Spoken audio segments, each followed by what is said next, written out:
అదే 146 కీర్తనలో 3వ వచనం చూసుకున్నట్టయితే చక్కని మాటలు చూపిస్తున్నాడు. గుండె చెదరిన వారిని ఆయన బాగు చేయవాడు, వారి గాయములు కట్టువాడు. 147 గుండె చెదరిన వారిని ఆయన బాగు చేయవాడు, వారి గాయములు కట్టువాడు. చూసారా, గుండె చెదరిన వారిని చూడండి. మీ తలలో పైకెత్తి వాక్యం వినండి. జ్వరంతో ఉన్నవాడిని డాక్టర్ బాగు చేయగలడు, ఓకే. కీళ్ళలో పొత్తున్నవాడిని బాగు చేయగలడు ఆర్థోపెడిక్ డాక్టర్. నరముల్లో పొత్తున్నవాడు కూడా బాగు చేయగలడు, తలలో పొత్తున్నవాడిని బాగు చేయగలడు. కానీ రోగమాలన్నీ కూడా దేవుడి నుండి నిండున్నా ఏదో ఈ ఒక వైద్యం బట్టి తాత్కాలిక బాగు చేయగలడు. పరిపూర్ణంగా బాగు చేసేది దేవుడే. తాత్కాలిక బాగు చేయడం కూడా మరి అవయవాలన్నిటిలోనూ ఎలాగైతే సమస్యలు ఉన్నాయో ఈ గుండెకు కూడా సమస్య ఉంది. దాన్ని బాగు చేయమందేదని ఉందా? ఏమంటే గుండె చెందిన వారిని బాగు చేయవాడు ఆయనే. దాన్ని బాగు చేసే మంది ప్రపంచంలో ఎక్కడా లేదు కదా. కానీ ఉంది. ఎక్కడుంది? గుండె చెందిన వారిని బాగు చేయడానికి దేవుని సందులో దేవుని మాట చేత బాగు చేయబడు. ఆ చెదిరిపోయిన గుండెని సమ్మతి పరుచుకోగలడు, నెమ్మది పరుచుకోగలడు. పరుచుకోగలడా పరుచుకోలేడు చెప్పాడు. మనకి ఎక్కడ నెమ్మది వస్తుంది? దేవాన్ని సందులో సంపూర్ణమైన సంతోషము కలదంటాడు. గుండె చెందిన వారిని బాగు చేయబడి ఆయన ఒక్కడే. ఇక ఎవరి వల్ల సాధ్యము కాదు. నీ గుండెని ఆయనకు అప్పగిస్తే ఆ గుండెని బాగు చేసి ఆ గుండెలో ప్రతి బాధని తీసుకుని ఆయన సంతోషమైన ఆనందమైన గుండెలో ప్రవేశపెట్టి దాన్ని బాగు చేస్తాడు. దేవుని స్తోత్రం. దీనికి ఒక విషయం చెప్తాను రండి. నాయన్ అనే ఊళ్ళో, ఏ ఊరు? నాయన్ అనే ఊళ్ళో ఒక విధవరాలు ఉంది. ఆ విధవరాలు భర్త లేడు, బంధువులు ఎవరు ఆవిడ కనిపెట్టరు, ప్రేమించరు. ఏకాకిగా ఒక్కగానో కుమారుడు అనుకుని ఉంది. ఆ కుమారుడు ఎదిగాడు, పెంచింది. ఆ కుమారుడే ఆమెను పోషిస్తున్నాడు. ఒకరోజు ఇలా జరుగుతుండగా పోషింపబడుతున్న కుమారుడు బట్టి సంతోషిస్తుంది తల్లిని బట్టి. కుమారుడు కూడా ఆనందిస్తున్నాడు.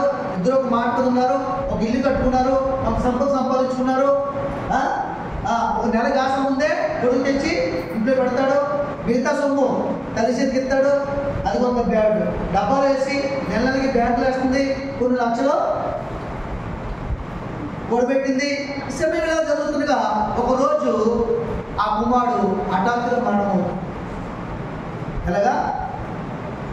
సడన్గా మరణిస్తాడండి.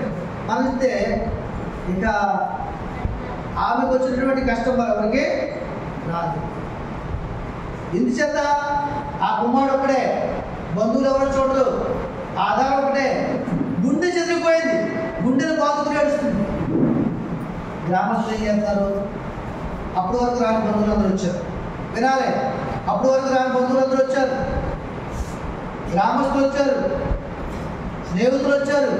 వీళ్ళు ఏం చేస్తారంటే చచ్చిపోయిన ఇతన్ని దేనికి అడిగి ఏదో పాస్టర్ గారిని పిలిచి లేకపోతే పెద్దలు పిలిచి వాళ్ళు చేయవలసిన కార్యాలు చేసి కర్ర కట్టేస్తారు. కర్రకే కట్టారని చెప్తారు. కట్టేసి పాడి కట్టేసి తీసుకెళ్ళిపోతే తల్లి ఇంటి దగ్గర లేదు. ఎక్కడుంది? పాడుతో పాటు వెళ్ళిపోతుంది. పాడుతో పాటు వెళ్ళిపోయి ఏడుస్తుంది. కుమారుడు ప్రాణం విడిచాడని సంగతి తెలిసిన వెంటనే ప్రారంభించిన ఏడుపు ఆ చదివిన గుండె ఇప్పటికే ఆగలేదు. ఏడుపు ఆగలేదు, బాధ ఆగలేదు, దుఃఖం ఆగలేదు, వేదన ఆగలేదు. చాలా వేదన చెందుతుంది. సరే, ఓ ప్రాంతానికి వచ్చిన యేసు ప్రభు గారు ఆ ప్రాంతం కూడా ఆ ఊళ్ళో కూడా అలా వస్తున్నారైనా. అయితే ఈ పాడి ఎనగదలో మనుషులు ఉన్నారు, పాడి ముందు కూడా మనుషులు ఉన్నారు. పట్టుకుని నడుస్తూ ఏడుస్తూ కన్నీరు కారుస్తూ తన చాలా వేదన చెందుతుందండి. ఆ ఏడుపు ఎవరున్నారో దేవుడు విన్నాడు. విని ఒక్క నిమిషం ఆయన ఆలోచన చేస్తే ఆమె ఆధారమైన స్త్రీ, ఆమె కుమారుడు బాగుగా ప్రేమించినటువంటి స్త్రీ, ఆ కుమారుడు ఆమెను బాగుగా ప్రేమించిన వాడు, తల్లిని ప్రేమించిన వాడు, తల్లిదండ్రులు ప్రేమించిన వాడు దుర్గాశంతో అవుతారని చెప్పాను కదా. ఆ మాట నేను నెరవేర్చాలని దేవుడు వచ్చి ఆయనే స్వయం వచ్చి ఆ పాడిని ముట్టాడు. చెప్పకూడదు దేవుడు బయటపడు. ఆ పాడిని ముట్టినప్పుడు ఆ చిన్నవాడు లేచి కూర్చున్నాడు. లేచి కూర్చున్నాడు లేదా? మరి బ్రతుకున్నాడు బతికిపోయాడు అని చెప్పేసి అందరూ ఎద్దే దించారు. అమ్మా ఇదిగో నీ కుమారుడు, నీ దుఃఖ దినములో సమాప్తమయ్యేది. నువ్వు దిక్కించవలసిన పని, ఆ దుఃఖాన్ని ఎవరైనా ఆపగలరా? ఆమె చెదరిన గుండె ఎవరైనా బాగు చేయగలరా? నా ప్రభువు, నీ ప్రభువు, ఆమె ప్రభువు ఆమెను కనికరించి ఆ గుండెని చెదరిన గుండెని బాగు చేశారు. చెప్పడం అలాంటి సమస్య ఏదైనా నీ జీవితంలో నీ హృదయం ఉందేమో, ఇక నీ ఆత్మీయ జీవితం ఎందుకులే, ఈ ప్రార్థన జీవితం ఎందుకు, ఈ సమస్యలను మరణానికి అప్పగించిన బాధ గురి చేస్తుంది, ఈ పరిస్థితులను బాధ గురి చేస్తున్నాయి, ఈ అప్పుల సమస్యలను బాధ గురి చేస్తున్నాయి. నా వేదన ఎవరు తెలుస్తారు, నా హృదయ వేదన ఎవరు బాగు చేస్తారని ఆలోచిస్తున్నారేమో. ఇప్పుడు కన్నీటి ప్రార్థన నేర్చుకోవాలి. కన్నీటి ప్రార్థన, ఆమె కన్నీటి మొరపెట్టింది, వ్యాధంతో మొరపెట్టింది, యథార్థంగా మొరపెట్టింది, నిజంగా మొరపెట్టింది. అలాగే నువ్వు ప్రార్థన జీవితాన్ని గడిపినేలా మరలా వచ్చే నెలలో ఈ 3వ ఆదివారం రాకముందే, 4వ ఆదివారం రాకముందే దేవుడు ఏం చేస్తాడు? నేను సమాధాన పడతాడు. చెప్పకూడదు,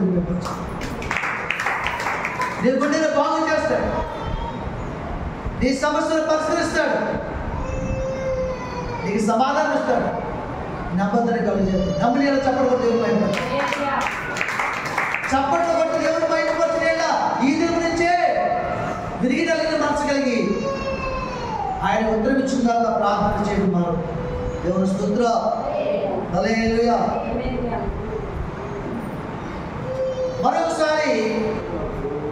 మరొక విషయాన్ని జ్ఞాపకం చేస్తున్నాడు దేవుడు.